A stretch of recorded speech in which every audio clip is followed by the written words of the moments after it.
విజయవాడ నడిబొడ్డున పెను ప్రమాదం తప్పింది. బస్టాండ్ ఎదుట ఓ ప్రైవేట్ ట్రావెల్స్ బస్సులో అకస్మాత్తుగా మంటలు చెలరేగటం కలకలం రేపింది. సమయానికి డ్రైవర్ అప్రమత్తంగా వ్యవహరించడంతో బస్సులో ఉన్న ప్రయాణికులంతా సురక్షితంగా బయటపడ్డారు. ఈ ఘటనతో ప్రయాణికులు తీవ్ర భయాందోళనకు గురయ్యారు. రావులపాలెం నుంచి హైదరాబాద్ వెళ్తున్న సాయి ఆర్కే ట్రావెల్స్కు చెందిన బస్సు విజయవాడ బస్టాండ్ సమీపానికి చేరుకున్న సమయంలోనే మంటలు చెలరేగాయి. ప్రమాదం సంభవించిన సమయంలోనే బస్సులో సుమారు 35 మంది ప్రయాణికులు ఉన్నారు. పరిస్థితి గమనించిన డ్రైవర్ వెంటనే బస్సును ఆపి ప్రయాణికులను ఒక్కొక్కరిని దిగేలా చేసి ప్రాణాపాయం నుంచి కాపాడారు. సమాచారం అందుకున్న అగ్నిమాపక సిబ్బంది వెంటనే ఘటనా స్థలానికి చేరుకుని మంటలను అదుపులోకి తీసుకురావడంతో అందరూ ఊపిరి పీల్చుకున్నారు. బస్సులో షార్ట్ సర్క్యూట్ కారణంగా ఈ మంటలు చెలరేగినట్టు అధికారులు భావిస్తున్నారు. ఘటనపై పోలీసులు దర్యాప్తు చేపడుతున్నారు. బస్సు యజమాని డ్రైవర్ను ప్రశ్నిస్తున్నారు.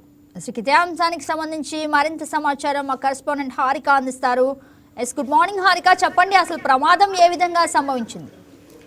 గగన నిన్న నైట్ 2కి 2 సమయంలో అయితే bus fire accident short circuit వల్ల బస్సు ఫైర్ యాక్సిడెంట్ అయిందని చెప్తున్నారు. అయితే ఎవరికి ఏం అవ్వలేదు. అది చుట్టుపక్కల వాళ్ళు త్వరగా గుర్తించి ఆ మంటలను ఆర్పారనేది చెప్తున్నారు. అయితే ఇది షార్ట్ సర్క్యూట్ ఎందుకు అయ్యింది అనే దాని మీద కూడా పోలీసులు దర్యాప్తు చేస్తున్నారు. గగన ఈ మధ్య ఈ ఫైర్ యాక్సిడెంట్స్ అయితే చాలా, ఈ బస్ యాక్సిడెంట్స్ గురించి చాలా కేసులు అయితే నమోదవుతున్నాయి. రీసెంట్గా మొన్న కూడా మనం చూసుకున్నాము, బస్సు ఇట్లా సడన్గా ఫైర్ యాక్సిడెంట్ అయ్యి చాలామంది ప్రాణాలు కోల్పోవడం కూడా జరిగింది. అధికారులు కూడా కొంచెం ఇంకా జాగ్రత్త పాటిస్తే ట్రావెల్ ఏజెన్సీకి సంబంధించిన వాళ్ళు కానీ, బస్సుకి సంబంధించిన వాళ్ళు కానీ, గవర్నమెంట్ వాళ్ళు కానీ బస్సు కొంచెం జాగ్రత్త అనేది వహిస్తే ఇంకా ఇలాంటి భవిష్యత్తులో రిపీట్ కాకుండా ఉంటాయని చెప్తున్నారు. ప్రయాణికులు మాత్రం బస్సులో ప్రయాణించడానికి అయితే చాలా భయపడుతున్నారు. గగన కర్నూలు బస్సు యాక్సిడెంట్ చూసుకున్నా, లేదంటే మార్కాపురం ఫైర్ యాక్సిడెంట్ చూసుకున్నా, రీసెంట్గా బస్సు ప్రమాదాలు అనేకం అవుతున్నాయి. కానీ ప్రైవేట్ యాజమాన్యం నిర్లక్ష్యం మాత్రం తగ్గడం లేదు. అసలు దీనిపై అధికారులు ఏమని అంటున్నారు?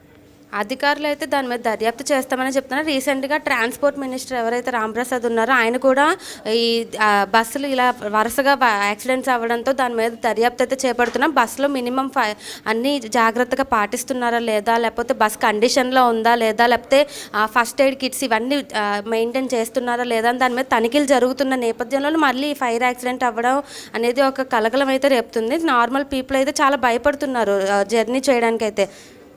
Yes, right. Thank you for the update.